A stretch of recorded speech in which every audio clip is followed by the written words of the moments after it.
involves proposed regulations, which all of you have seen two rounds of, but it also involves a comment period. And so after the first tranche of regs, there's about 150 comment letters that were submitted during that process. And so now we're in another comment period for the second tranche of regulations that we'll be discussing here today.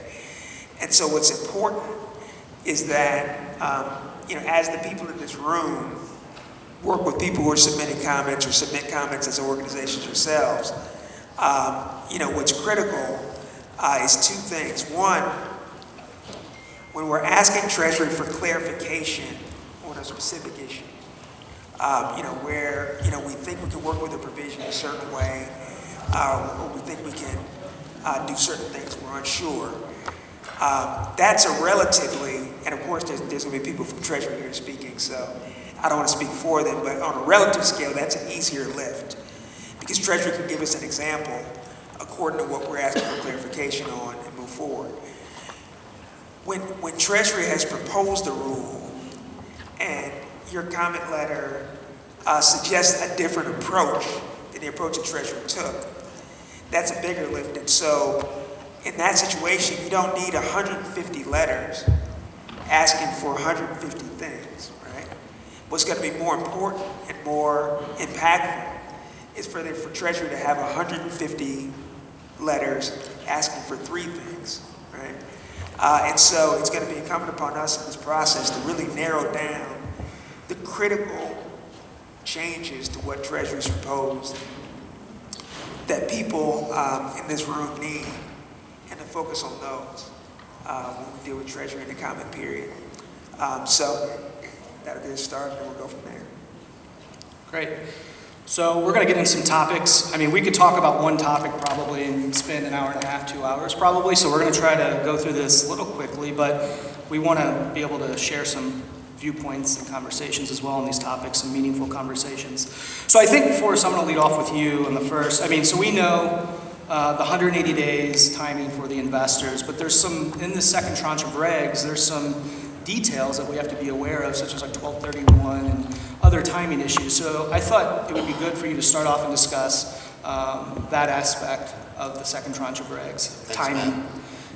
The most interesting thing, it's really hard as a tax professional to advise people who are so searching for common sense and little nuggets that they can remember about how all the rules work.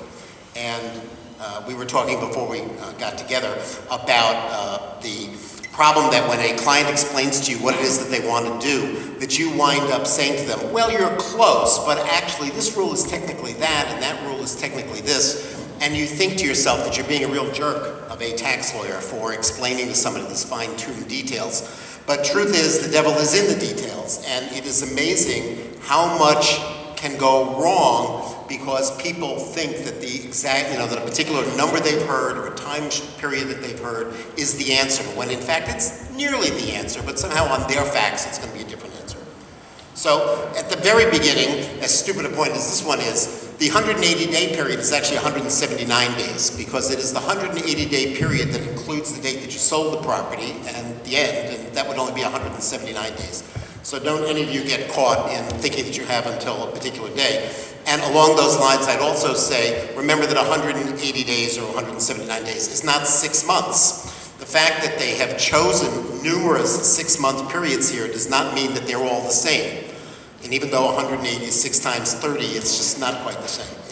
The point that Matt was making is that one of the most significant changes in the second round of regulations is the discussion of 1231 property. 1231, Section 1231 is a provision of the Internal Revenue Code, and it defines the tax treatment for property used in a trade or business. You would anticipate that people who have capital gains will have them from 2 sources most likely.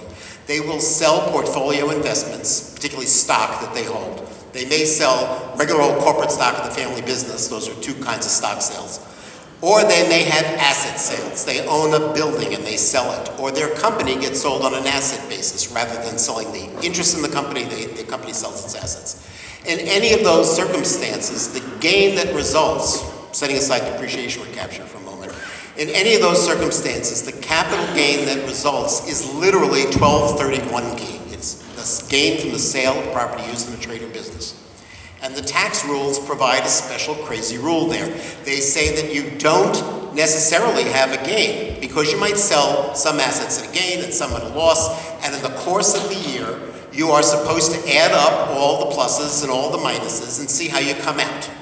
And if when you get to December 31st, your sales of assets used in the trade or business came out to be a positive number, that's a capital gain. And if it comes out to be a negative number, it's an ordinary loss. So they're trying to be good to you. They're trying to give you the favorable capital gains rates if you sell and the favorable ability to use ordinary losses if you have a loss.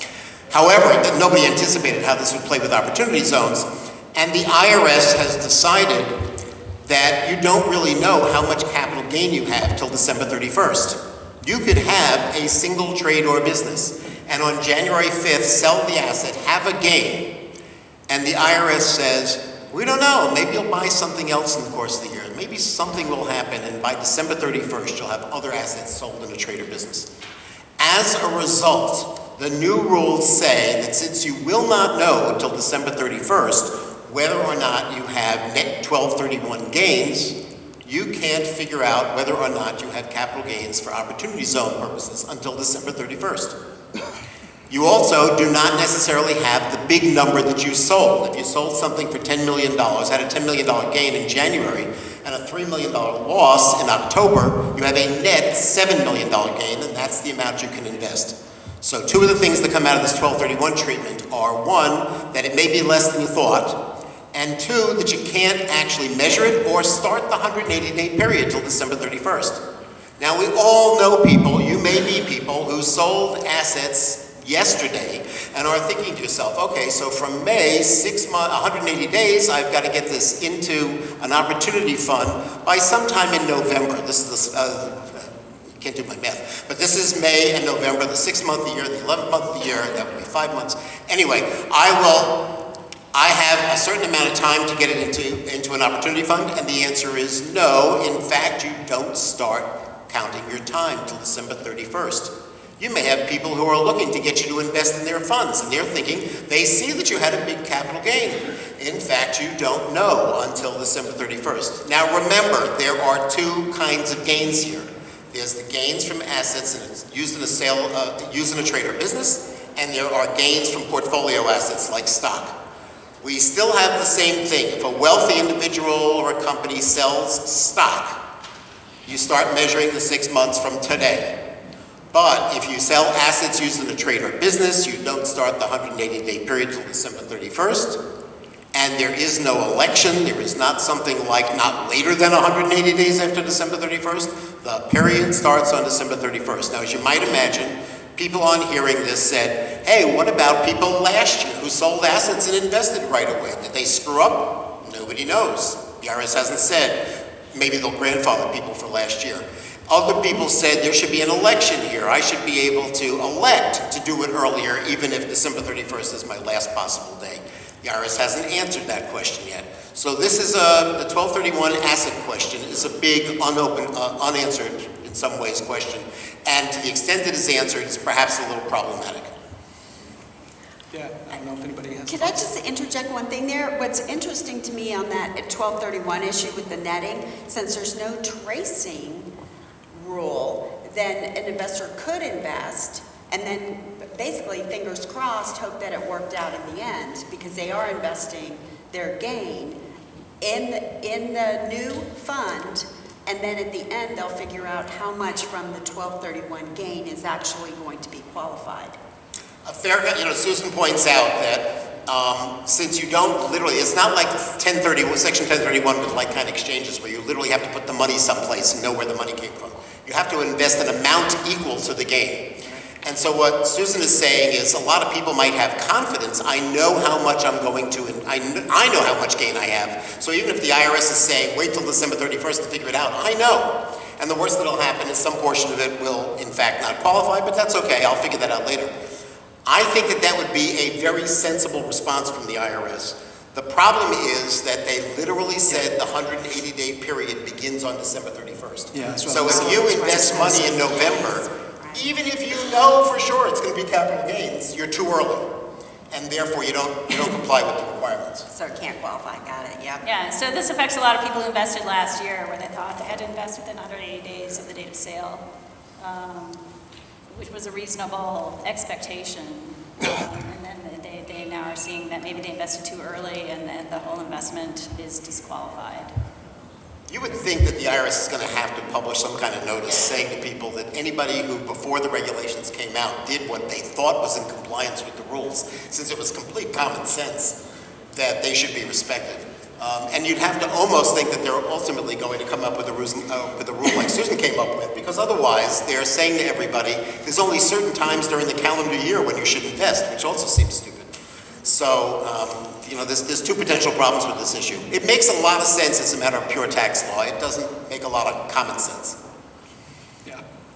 What about, so from the fund level, there's some new guidance, some safe harbor given with the fund as far as how long they have to deploy those gains. Do we essentially have 12 months now to deploy gains potentially? Everybody has probably heard that the rule was that there was a 6-month testing period for the Opportunity Fund, and the 6-month testing periods, the first one was 6 months after you formed the fund, and presuming we're calendar year, the second one was December 31st. And so as funds got formed later in the year, if a fund was formed after July 1st, the 6 months would go beyond December 31st, and the rule said just test on December 31st. Right. That meant that people who formed funds on December 1st had a month to deploy their capital, which is completely ridiculous. And so the IRS wanted to come up with a rule that would help people. And the rule they came up with was, when you get to a testing date, and you have to figure out whether or not 90% of your money has been properly deployed, you do not have to count money that you received in the past 6 months, provided it is held in some kind of account that is either cash or debt instruments with a term of less than 180 days. And so what you wind up with, less than 18 months, excuse me. And so what you wind up with is a testing that requires you still to do the test. You form your fund on December 1st, you still have to do a test on December 31st. It's just that the answer might be 0 when you do the computation. Because if you got all your money on December 1st, on December 31st you don't count the money you got within the past 6 months, therefore you didn't get anything, and therefore you are considered to pass the test. That's a great answer, but it's not as simple as that. If you formed a fund in October and you collected $10 million from somebody, and you used $2 million of it to buy something, and you put the other $8 million into cash, then the $8 million doesn't count because it was received within the last 6 months and it's in cash. The $2 million does count. So now you have, because you've invested it in something else, and now you have to make sure that that $2 million investment is a good investment, something I think we'll talk about. But, so if you put the $2 million into a property, first of all, if you put it into something that wasn't cash, you're in trouble. But if you put it into a proper opportunity zone investment, but it's under construction, then you better make sure you comply with the rules about property that's under construction. You can't just say, well, none of this counts yet because it's within the last 6 months. The only stuff that doesn't count from the last 6 months is the stuff that's still sitting there in cash. As soon as you try to use it, it counts. Secondly, you do not literally add 6 months.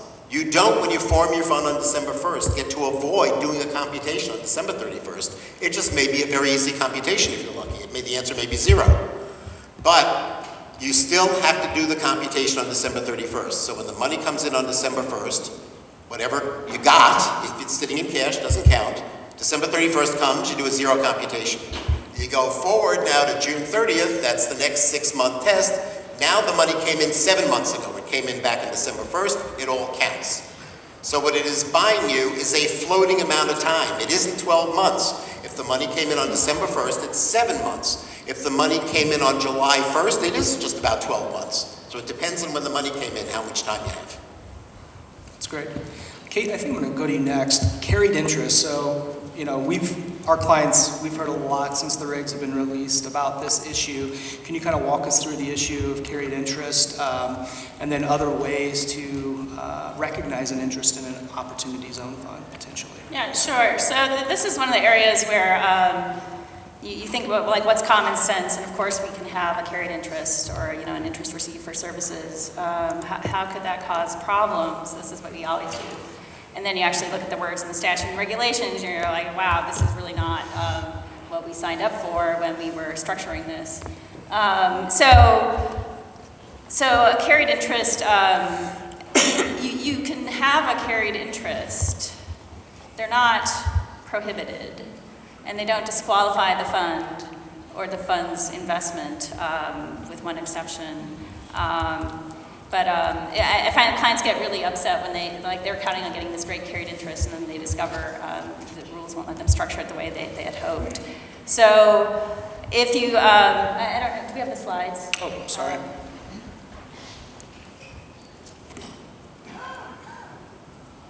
So on our slides, we show kind of the two approaches you can have for an opportunity zone fund. You can have people putting their money into a fund, and the fund acquires the property directly. Maybe it's building an apartment building.